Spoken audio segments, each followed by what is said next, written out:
That should start in a second or two.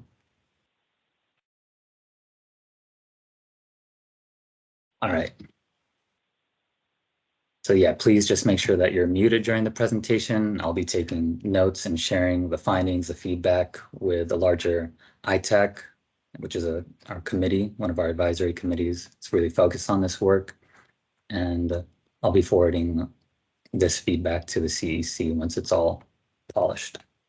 So I'll just do brief introductions. I know we want to save as much time for the actual equipment review and feedback. So I'm Nate Fernandez, Technical Project Manager here at CalSTART. And I'll hand it over to my colleague Blair, who can hand it over to the EPRI side and then everyone else. Good morning, everyone. Blair Schlechter, Deputy Director of Innovative Infrastructure Partnerships with CalSTART. Great to be here, and thank you all for being a part of this. I'm excited to kind of get your feedback, and this is a really important and exciting project we're working on, so looking forward to having your involvement in it. And with that, I will turn it over to EPRI to take next steps. Yeah, hi, well, Watson Collins here with EPRI, and I really appreciate everybody joining this call. And you know, just to provide context for this and why super valuable to get your insights here. It is this is an evolving technology. This megawatt scale charging infrastructure that's being pursued in this project, and so we're breaking new ground on a lot of areas, and so like we kind of handpicked you all to be part of this meeting because we thought you were kind of like the people that were best to provide that kind of advice and insights to us. So I really appreciate everybody making time for this. And hopefully John Hollowell well. He'll kind of talk you through what we're looking at. But again, like we handpicked you because we thought you were best on this kind of stuff. We really appreciate you making the time for this and want to hear your feedback. So while John's going through his slides, stop him, ask questions, give us feedback, because we kind of need you to say, oh, this doesn't make sense, or, that's a good decision or not a good decision. That's kind of what we need from you is like that kind of stuff. So yeah, so speak up and I'll probably interrupt John if no one's asking him questions or saying stuff, to just make sure that we get that feedback from you. So thanks. I'll pass it over to Andra next, and then maybe John. Hello, Andra Rogers. I'm part of the electric transportation team and project manager on the RETA grant. So pass it over to John. Thank you, Andra. I'm John Hollowell. I'm a part of the electric transportation team based out of our office in Knoxville, Tennessee. Been working in the EV space about 14 years, and will be overseeing some of the work here on setting up the lab and the test facilities. And Jen from EPRI too.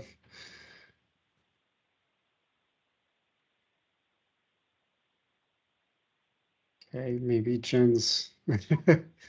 Sorry, we don't have Jen there. I don't see her on, Watson. Okay, all right, perfect.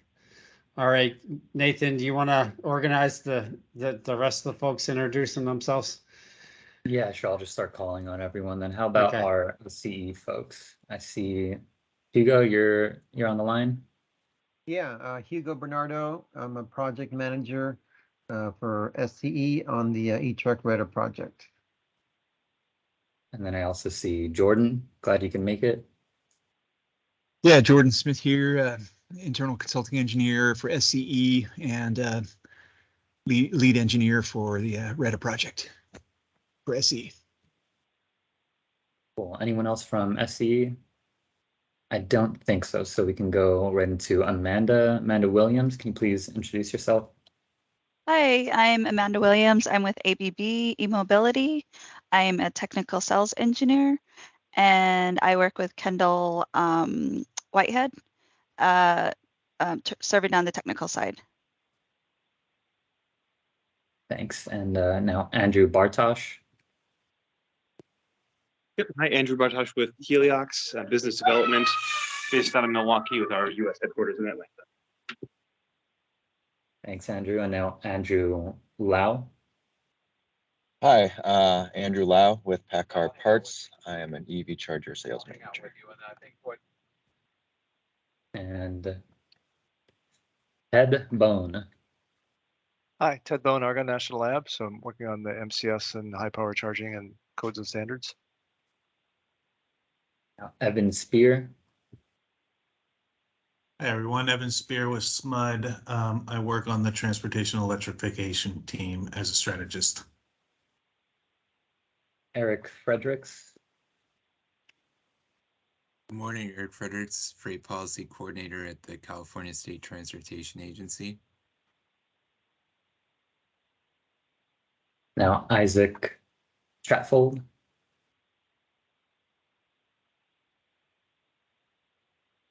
Isaac, do we have you online? If not, we can go to Diego Quevedo. Hi, everybody. This is Diego Quevedo from Daimler Truck North America with our infrastructure and consulting team. And last but not least, Sean Hennebree. This is Sean Hennebree. I'm a powertrain and EV marketing manager for Kenworth. All right, that's everyone. So thanks again for joining, and I'll get right into RETA project overview. So this is just a very high level overview. RETA is mostly involved in building out the high power charging technology along key freight corridors. And that's going to involve a lot of community engagement and workforce development, fleet needs and technology maturity assessment, advanced high power charging system research and development, which is what we're doing here today with our lab equipment, getting your really valuable feedback on that. And then also the phase 1 pilot deployment. We have 2 pilot sites that we're developing, and then a plan for phase 2 public corridor network, phase 2 implementation, and technology and knowledge transfer activities, which is really to scale the project, make this replicable for other SoCal projects, but also statewide. And now the ITAC specific goals, objectives, and function. Our ITAC is one of our 4 advisory committees. This one is focused on industry technology, and that's why this is the Industry Technology Advisory Committee.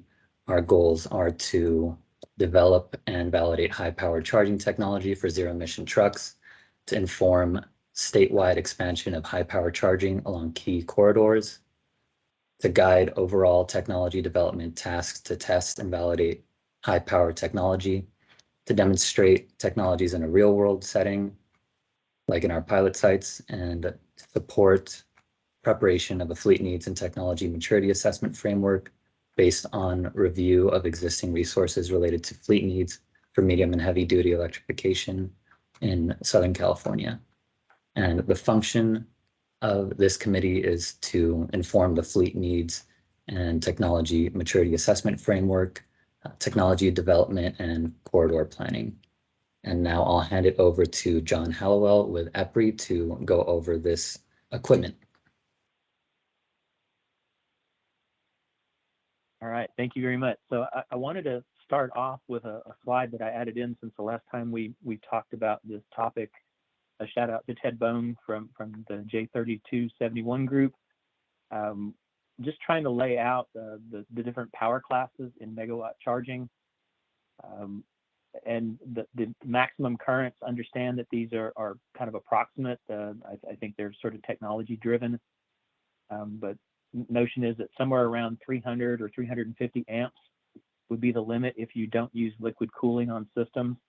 And so I kind of wanted to jump into this just to set some expectations about power levels, and then you can see where we're going with the test equipment and how that fits. So the notion would be that you're going to have some vehicles that might be at the 400 volt bus range and might not have liquid cooling, and therefore you're going to be more at the 120 kilowatt level. That's probably the very low end of what you expect out of the MCS system. And you can see that going on up to Liquid cooling, the infrastructure side of things, can get you 1,000 amps, and now that pushes you up, closer to the megawatt level, particularly if you can go to the higher battery bus voltages.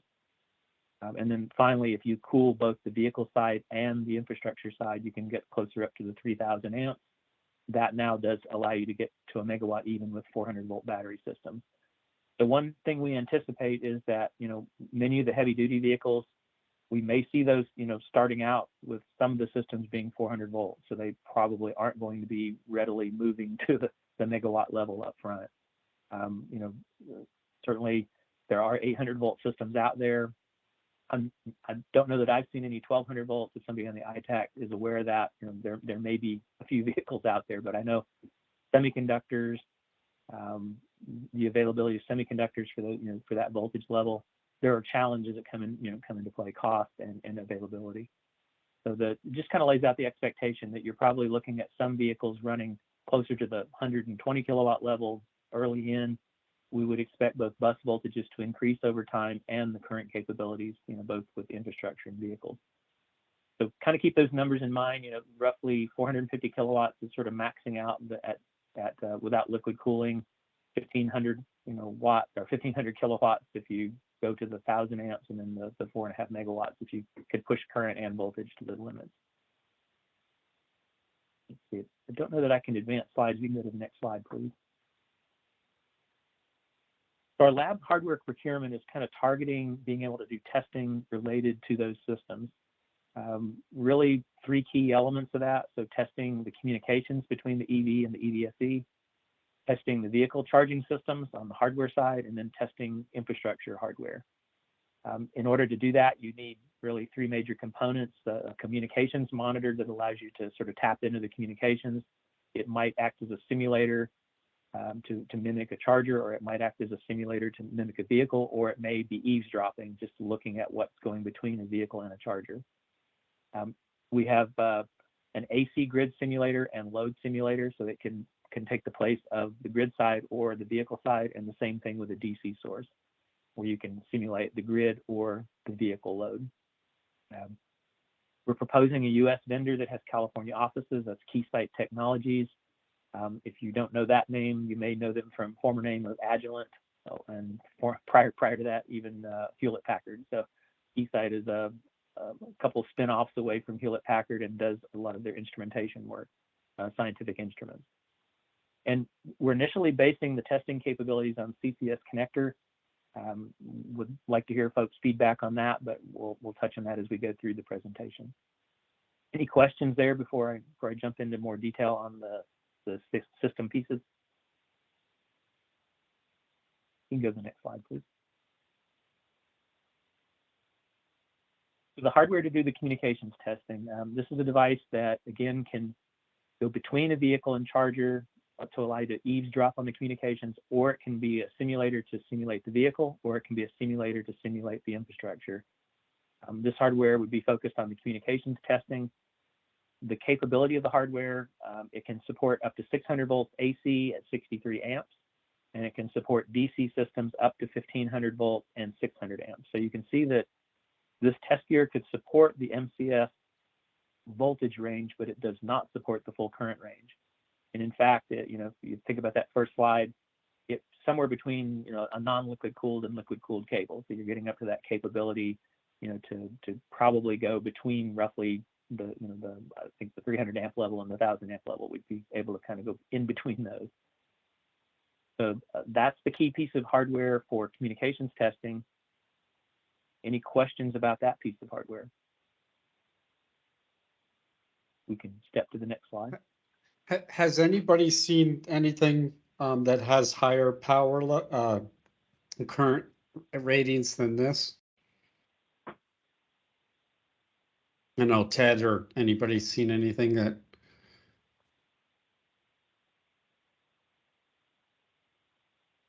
Hey, sorry, my mute was sluggish turning off. So Watson, yes, the Keysight offers full-on stuff. So basically whatever you want to pay for.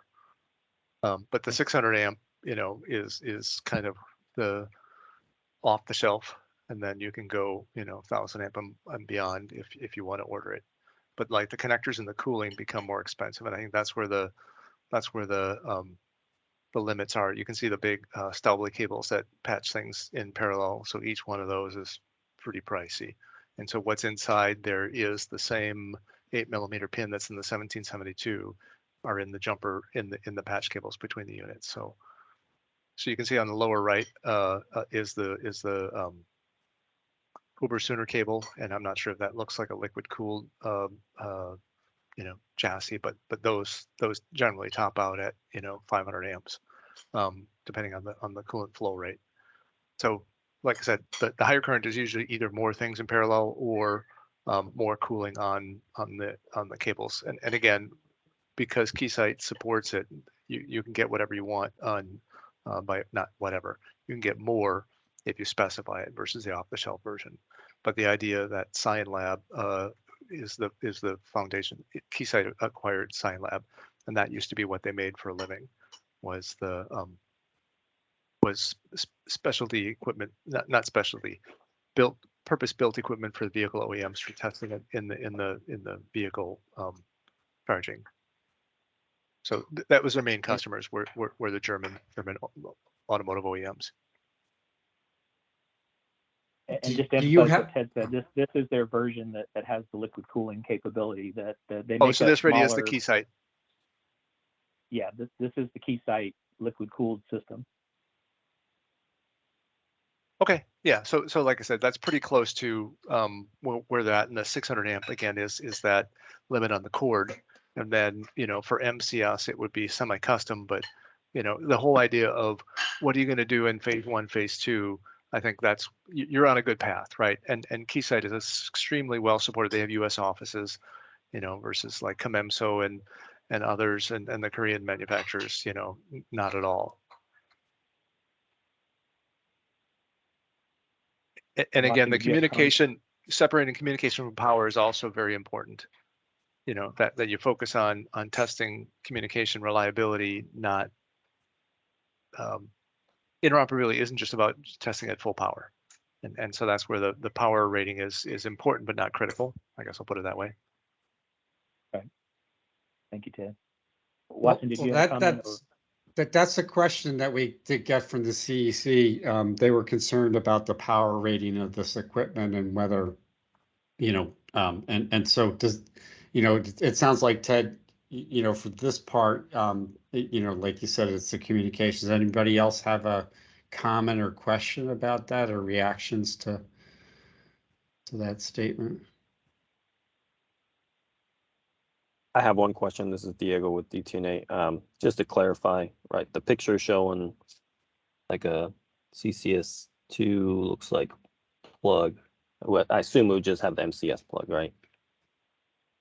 So we'll talk a little bit more about that. Because basically this system, as we procure it initially, will be CCS based. Where we essentially you buy the cables or modules. It's kind of up there on the upper right. You can see little handles on there, and those cables would be removable, so you could replace it with a different cable. So the idea is that we would initially start with CCS because that is what is available. Right now, purchasing MCS test gear, I don't think it's a possibility. This system would give you CCS capability to stand in as a surrogate, and then working with Keysight, we would adapt this as MCS becomes available. So you would retrofit this equipment with the MCS, like. So it's a modular approach again. So yeah, you need a module that has the MCS connector, which at this moment Keysight does not make. So that's gotcha. It's just it's unobtainium at the moment. But and that was the part I was saying about the Keysight support is that they have a US rep that will come and install the new hardware into that rack. And again, they charge plenty for it. So it's not like, oh, what a nice thing to do. It's like each change is $50K. So it's designed to be modular and change out parts. It is. Okay. That's how they spec it. Is you would spec it with CCS or CHAdeMO or GBT. So that's what that rack on the right is, and then the lower jumpers are the power in. And that's what the inlet on the upper left. That would be the same thing. That you would have a different inlet if you're testing things that are in the middle. If you're emulating the EV or you're emulating the EVSE.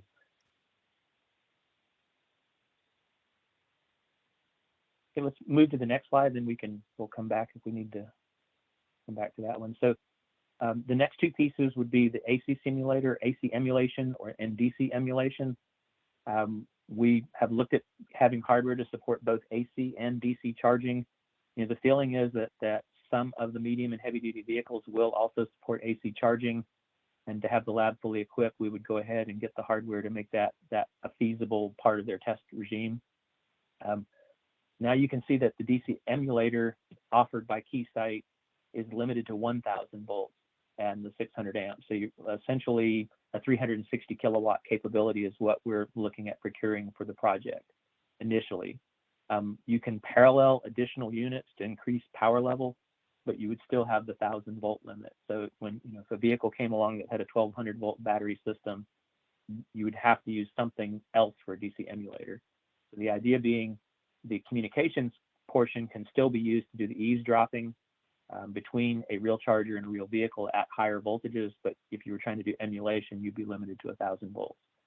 And again, this is kind of getting to what's available right now from vendors. The emulators, again, they allow simulation of the infrastructure side or the vehicle side, and then these pieces would be, you know, used to do the vehicle or infrastructure testing. So I'll pause there if there are any questions, or we can step to the next slide. And I'll just give the feedback that this device on the right is what I was talking about, that you can get it in different sizes. And that's the one that, you know, like I said, 600 amps is pretty standard, but they'll build bigger. And again, for this project, we don't need bigger because almost nobody's going to be running above 600 amp for quite a while in a truck. Okay. Well, that's one reason I added that first slide with the power, you know, the power levels, just to kind of show that I think it's going to be a progression over the years to come. Right, and so quick question on the Retta project isn't going to support any Tesla fleet stuff, from what I remember. I know Keysight did not list Tesla adapters, so certainly they don't have that capability. Yeah, it's just one of those scope things. Would Retta benefit from having Tesla vehicles? Because again, if the trucks are not going to use supercharger inlets at all, right, it's going to be MCS or nothing. And for the people who are just on the other one, you know, they said once again we're shipping in 2022, which is what they said in 2017. So, but again, Retta is not Tesla. Tesla's not Retta. I guess what I'm trying to say.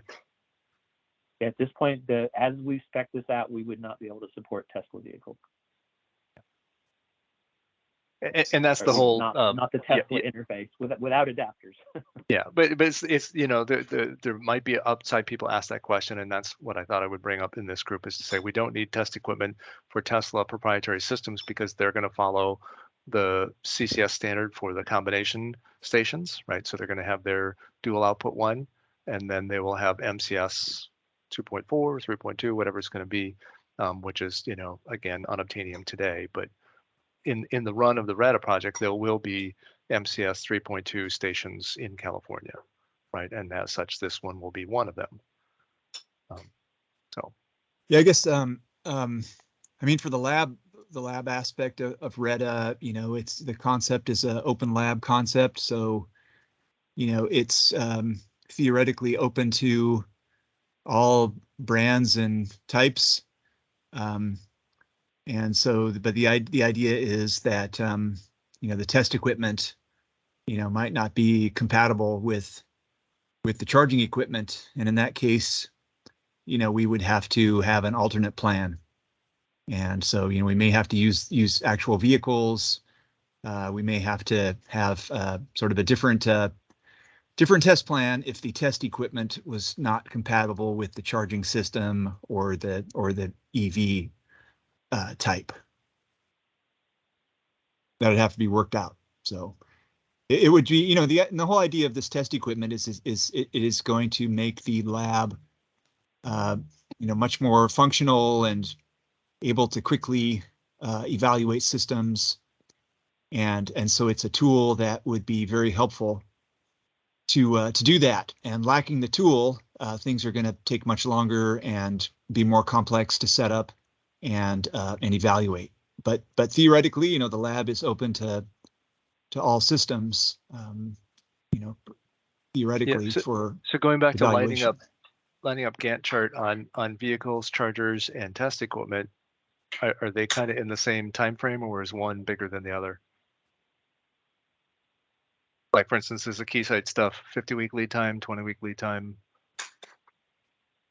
Certainly not in Varied stock. across it. It's definitely not stock. Some of the hardware, I believe the communications interface was actually the shortest delivery time at like 20 or 30 weeks. I believe it was the DC emulator. There were two parts to that. There's a smaller, like a 90 kilowatt cabinet, and then there was a larger unit that you'd be paralleling. And I believe it was the larger unit had right now kind of a TBD delivery until we placed the order, but they were expecting it to be, you know, something in the order of 60 days. It's not outrageous, but I'm sorry, not 60 days, but like greater than the 20 some weeks that's required for some of the hardware. So we could be looking at, you know, some of the equipment taking 6 months to deliver. It's the other reason we're really, you know, wanting to push and get this group to review this so we can get CEC comfortable and move forward with the procurement, because it is a long lead item. Okay, thanks. Like I Maybe said, it maybe- was just the synchronization that if the trucks are going to come, or if everything is just going to be long, and that, you know, if we order everything now, it was feasible if we got the order in now that some of the hardware would arrive before the end of the year. And I know the timing of the lab assembly, it's looking like this would start to come together in Q1 of 2023. So I think the timings are still reasonable at this point. And that helps us with unknowns in the lab, that the sooner the stuff gets in, the sooner you will know that you have a conflict on something doesn't fit or something is not the right, you know, thing, versus everything comes at the end and then you discover that you need 30 weeks to get the right part. Right. Yeah. And these, again, these are modular systems, so it's a possibility as you get most of the hardware, but maybe they're missing some, you know, some piece or a module, that sort of thing. So. And that's how Keysight's been with our support at Argonne Lab, is whatever is available, they ship. For something else, they show up and they install. Okay. But like I said, the US support is really important. Go ahead. And I see a comment from Tim. Tim, do you want to? Oh yeah, we were just I saw some comments about the Tesla MCS, but just making sure everyone knows that one's proprietary, and there's one MCS that's going to be the standard. Yes. So can I get calibrated on Ted's question then, Ted? Were you asking? No, it wasn't that. Is that they're going to have a version that is not standard and that you don't need to support, and that when they do follow the standard, then you will have the standard test equipment to do that. So again, functionally, the V2.4 is okay, but it's not part of a standard. It's not part of the IEC 63379 or anything that's written down. It's only a Charin, you know, work group reference implementation. And as such, if Tesla said we're going for 1,000 trucks, good for them, but it'll only charge at 1,000 stations that are built by them. There will be no other manufacturers. So that's just really kind of the whole. It's not, I don't know what you call it. It's not unreasonable that Elon Musk said we have to tell you that your trucks are like your food. Your food will be out in 10 minutes when you know it's not, right? So I think they're going to keep saying that about shipping Tesla trucks this year. They have to keep saying it, but I don't think they're going to be shipping the V2.4 charging stations beyond the 2 that they have set up. So that it just it complicates things with CEC. They say, but in Modesto, right? ... right?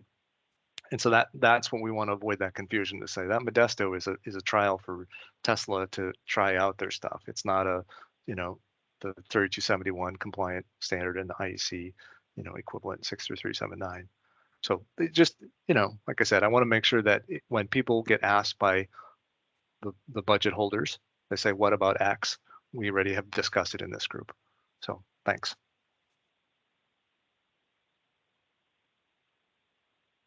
You can go to the next slide, please. So this is just summarizing those elements with the model numbers. If you Google these model numbers, the Keysight SL1047A, you can look at the systems.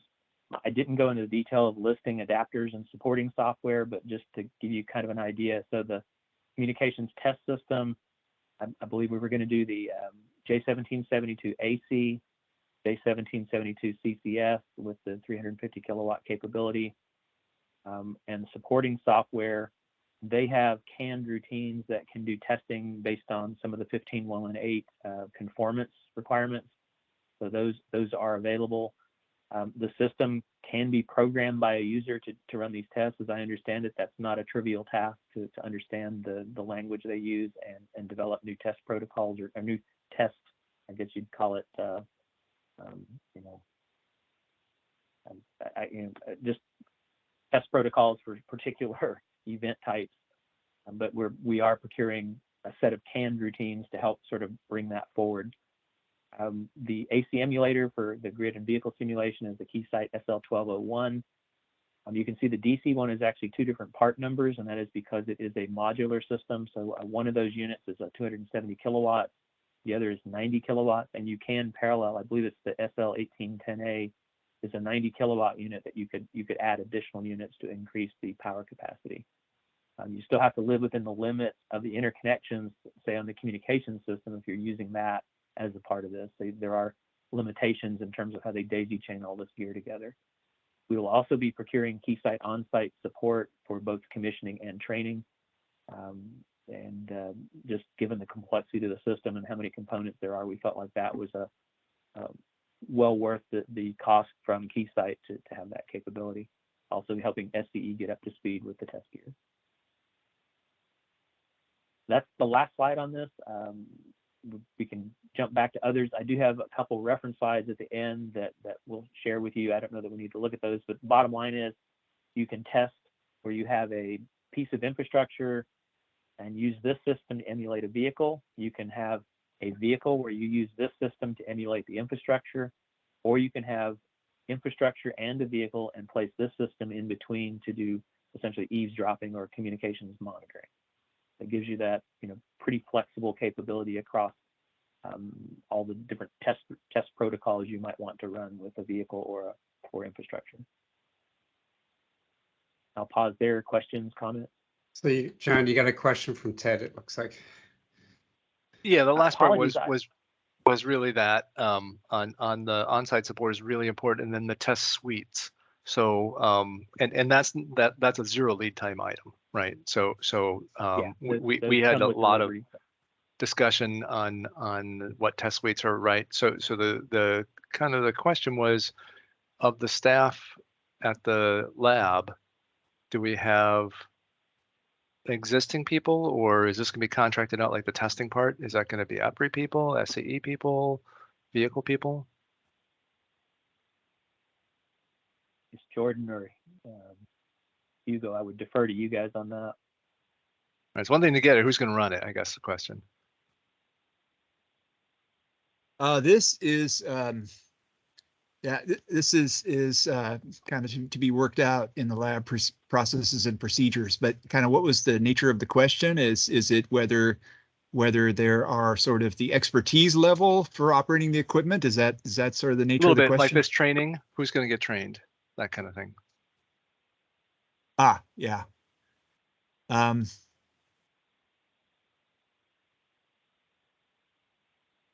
Yeah, but I understand the sort of the nature of the question is that you'll want to have people with certain amount of expertise, but I don't know if it's, I don't know if I can answer like the who or the what from what organization. But do you have an idea how you're going to sort, the people who participate in training? Are they going to be voluntold? Probably. Yeah. Well, I can just answer this way, that the people that will be trained, will be qualified personnel. Okay, that was just my comment on the last part, and then with the test suites, that's where it gets really complex. Is when you understand the questions you have to ask, but you have very little understanding on how you actually run these test suites. So that's what it is at Argonne Lab. That we have a very limited amount of experience, not without a trainer present. You know what I'm saying? Like when you work on your own, I understand. It's kind of like the driving instructor driving solo. Like driving solo is much different than when you got the instructor in the passenger seat. Yeah, understood. Yeah, and you know, a lot of experience there with, you know, very complex equipment. And yeah, you don't kind of put you know, entry-level engineer on the control panel. So, you know, there's work that goes, that's what we're talking about, processes and procedures. And so there's, you know, every lab has processes and procedures around this on who's qualified to do what and what it takes to get qualified, training, on the job, written training, all this type of stuff, you know, there are procedures in place for that. But it's a valid point that this is complex equipment, and you can't just kind of put an intern or somebody that walks off the street and, you know, here's the keys and you know, go at it. You know, under that's valid point. Okay. Yeah, And yeah. we'll So say that so Ted, some of Jordan's hesitancy there was around this notion that you know, we're trying to work out a process where, you know, this has access to for people that want to use it. But as you just mentioned, that this isn't the kind of hardware that, you know, SE is just going to open the doors and say, you know, here, use this stuff. Like that's not how it would Yeah, proceed. it And just I has to think, do like yeah, if a yeah, report has to be generated or some results have to be done, then that person has to be able and able to do it. And that's the problem we have at Argonne Lab. Every time I want something done, I wind up having to do it myself. I can't delegate, and so that's tough. So I feel for both Watson and Jordan's comments on it's not clear, but someone. yeah. and this does include support for a period of 3 years. So one of the nice things is Keysight is constantly, you know, they're selling more of these systems to other users, and so they're you know, working on their firmware in the systems and the test protocols. And if those, you know, are revised, that this includes getting those new, you know, updates on the test protocols, which is probably really important in the next couple years, where you're sort of seeing MCS. You know, if MCS comes online, it obviously will include requirements for software updates and you know, following along with what protocols develop and how those have to be tested. Yeah, and I think you know, a good note for us on this item is to make sure that we, you know, have all the documentation, the training materials, all of the documentation and manuals, commissioning, operation manuals. You know, we got to make sure that all that's included. And so just double check all of that stuff. But, you know, as Ted points out, you know, with running a lab, and I've run a lab for a long time, you know, the personnel can change.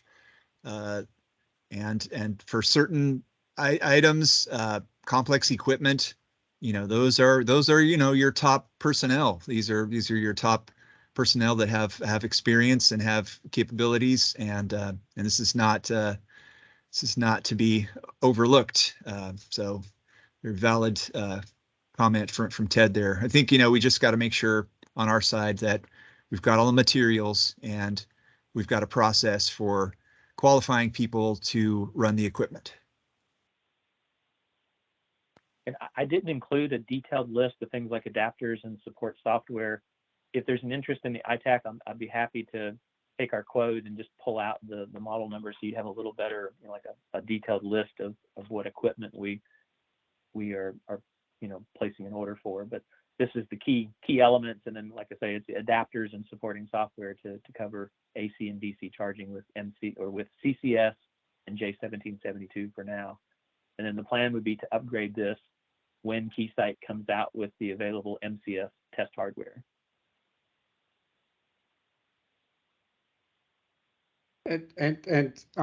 So Ted, it sounds like you've had experience with this Keysight equipment. And you know, this is something in the tens of thousands of dollars that part, maybe even more.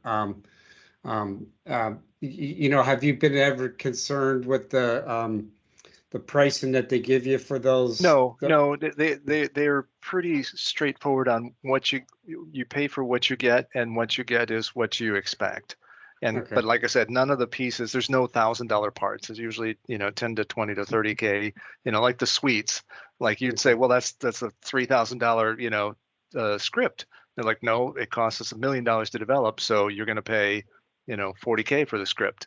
And you're like, well, I guess that's what it costs, because there's only 50 systems out there, maybe 100. There's not 100. I'm guessing there's probably 50. Yeah. And most of them are smaller ones. So we started with the smaller box and then added on more of the parallel stuff that John was saying on the rack mount chassis. So we started with something that comes in an instrument case that you can actually move around without a truck, and then the rest of them now all come with wheels that plug into it. So that's the good part about, like, certain stuff we can bring into the lab, and then other things we have to take it outside, and having it on wheels. Again, if you can't bring the truck into the facility, you have to take the mountain to Mohammed. And that was important. So Watson's question, is this a good choice? Yes. Keysight's an excellent company on all the things they do. Cyan Lab, who developed this was part of the SLAM project. So they were, you know, ground zero on setting the spec. And then, like I said, the one weakness is you need to be a system guru, an expert to operate it. You know, like an F-16, you just hit the start button and hit the throttle, right? You have to know what you're doing in order to get reasonable results. So you won't break it, but you might get useless data. And anyway, like I said, if you got the budget, this is the top of the heap. We had the COMEMSO stuff, and COMEMSO is always missing something, right? So when you say, what's the difference between Cyan Lab and COMEMSO, I said, well, we haven't developed that yet, or it's coming soon. And the Cyan Lab is very clear about, here's what it does today, and then there's other features they're adding in the future, much like DSpace and MATLAB. There's always more features for more support dollars. But as far as being ready for the next 3 years of the Reta project, that definitely, you know, the right place. And like I said, having a Detroit office, you know, support that you don't have, you know, time zone issues, that's really big. And I would comment that this system is movable but not portable. That's what I'm saying. There's things that are on wheels that you don't need a forklift. Definitely. Right. Yeah, we have wheels, so it's flexible. So if SCE needs to relocate or move things around, they can do that, you know, within limits. But it is large, heavy equipment to do these power levels. How about from the folks on the vehicle side? You know, would you ever, you know, need to use this facility for any kind of testing, or folks on the vehicle side or hardware side?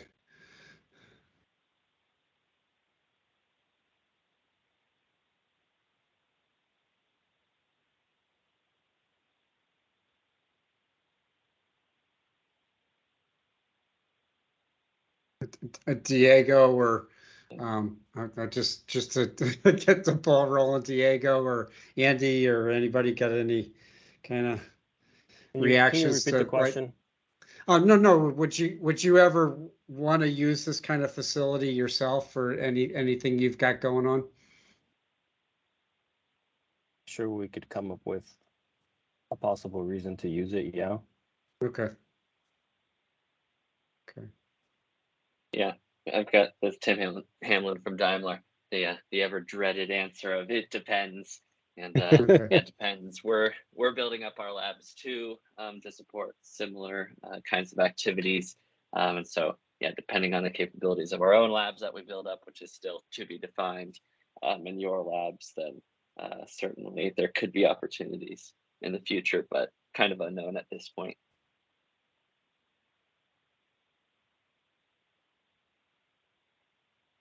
That's great.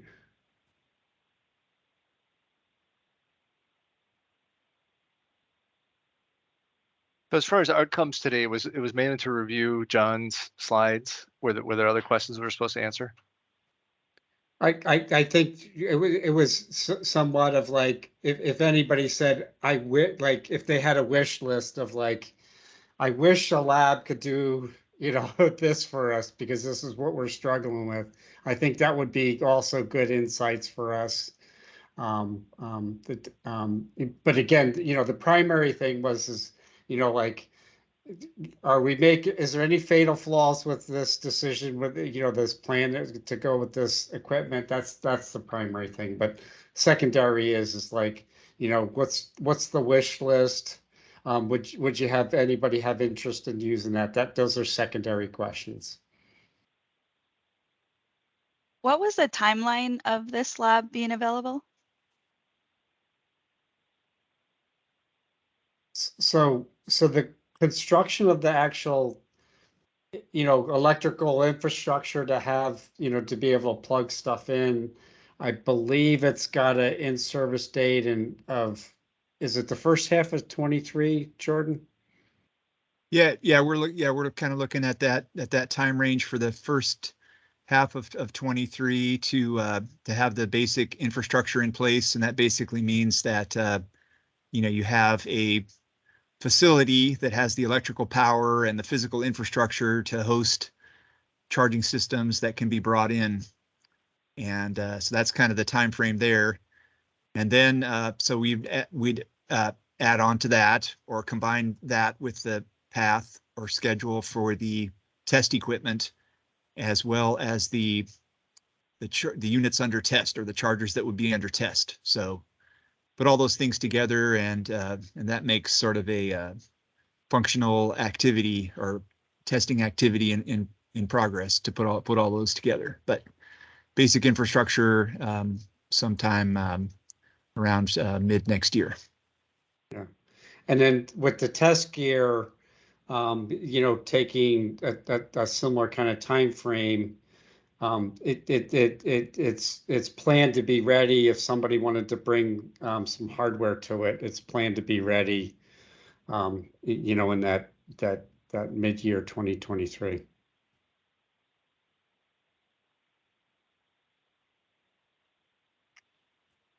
Good question from my side. Will this presentation be distributed, and then can you also write down the specific questions that you guys have? Because I know a lot of this, I am not the right person to answer the questions, but I know the right people who could probably answer the questions. So I could track that down from you guys and shop it around. Yeah, we'll be sending out a follow-up email with notes and the slides and the recording, and we'll have a better definition of maybe more exact questions to bring up to folks. Perfect, thank you.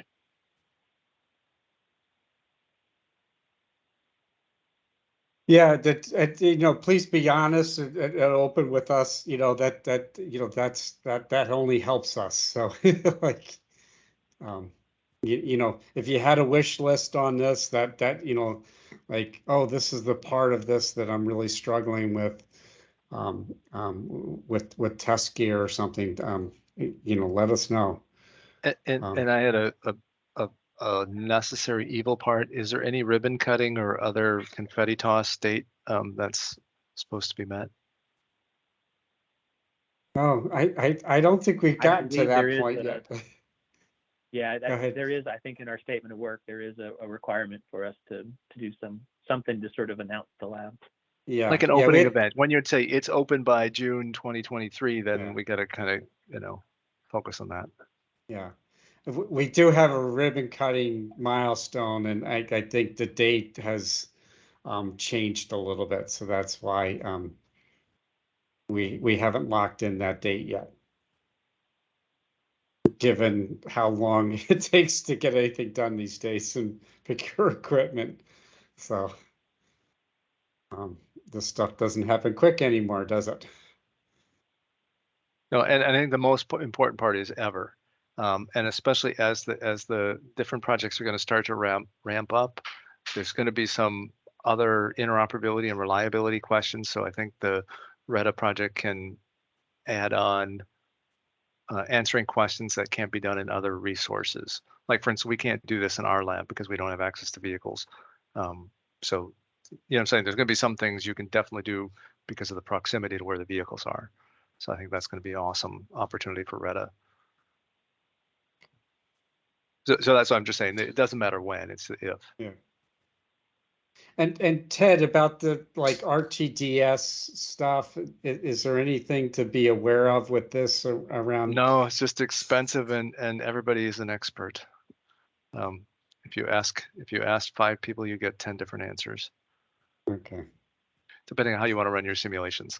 But the co-simulation and the HIL, RTDS stuff, really important. But there's so many people doing it, and again, so just for the people who are on the call, Argonne Lab, NREL, and Idaho have a linked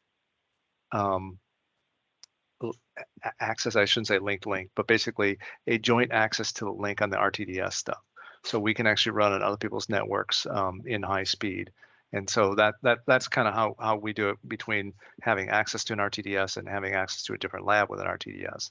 But like I said, whoever is driving, they're going to tell you what the test is and what the results are. So, but the RTDS stuff is definitely really valuable for the SCE and other type of system level stuff. And so there's a guy at PNNL. He was looking at voltage sag and other effects on J2894. And that's in fact why I called Jordan the other day, just in case you're wondering why I rang your phone. It was to kind of talk about that sag and swell kind of in the context of this. So, but I think that's the main thing, is like, will anything trip off if we have poor voltage regulation? And some people are predicting that if you have interactions between multiple chargers, when one set lags, drags it down, you get voltage depression, then the other ones trip off and you get a voltage swell. That's kind of what the RTDS helps you go through that without actually connecting a bunch of chargers and seeing what the latency and time are. But that's the way it was with PV in the early days. You get some things that would show up only because you had interactions of PV inverters.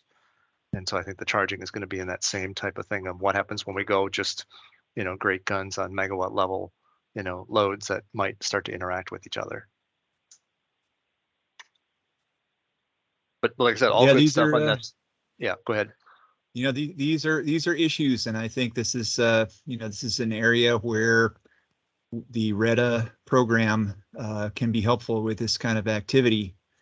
The other thing that we're looking at in the sort of on the utility side is how to modern control systems, DERMS, et cetera, help in this type of environment. So these are the types of things that we're going to be looking at. But general rule is you're not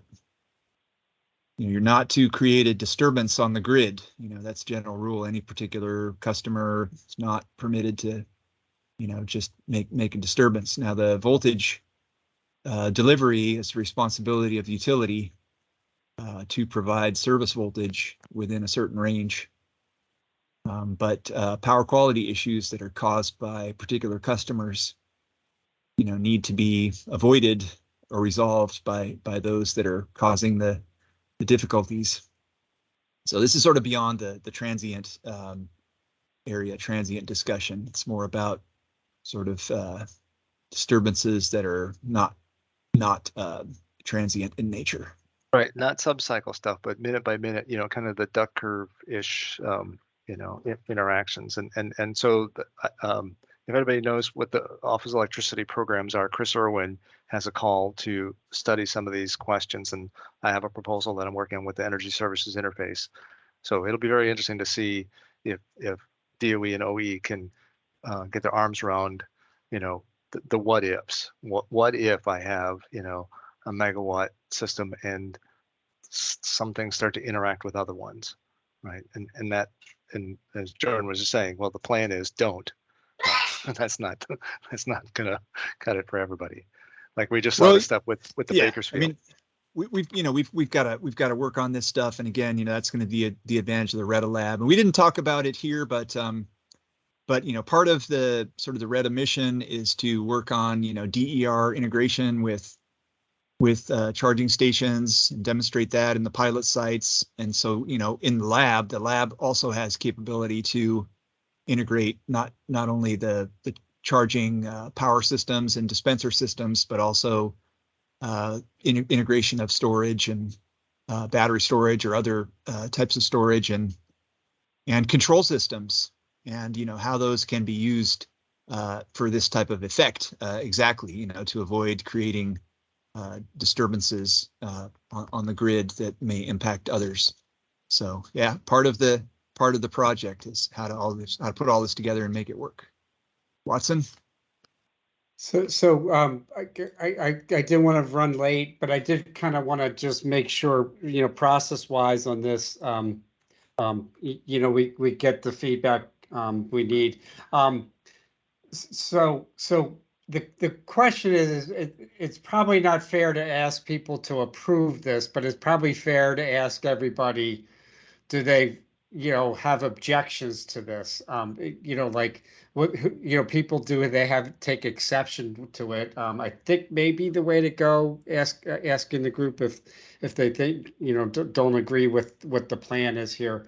I think that's easier for everybody, maybe, instead of asking for approval, because sometimes people feel like, approval means, that it creates an obligation on their part. But again, this is an advisory committee.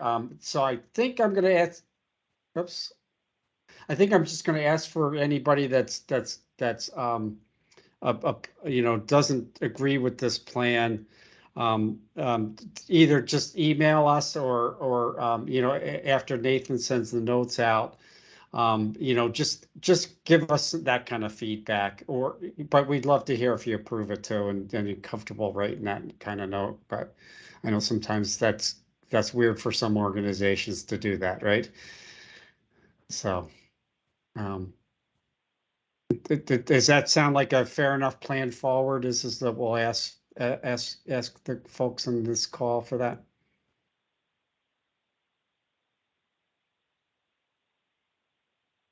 All right. Good. Well, appreciate everybody's time. Didn't want to run late here. I know everybody's probably got back-to-back calls. So no, thanks again. Nathan's going to send these notes out. Again, give us that kind of feedback. Good or bad, but please let us know. Please let us know. All right, everyone. Well, thanks again for making it. And yeah, we're done right on time. So I'll send out the notes and anyone can object to anything or voice any other concerns. But yeah, thank you so much again for making the time and giving all the feedback that you've given. Thank you. Yeah, thank you very much. Thank you. You.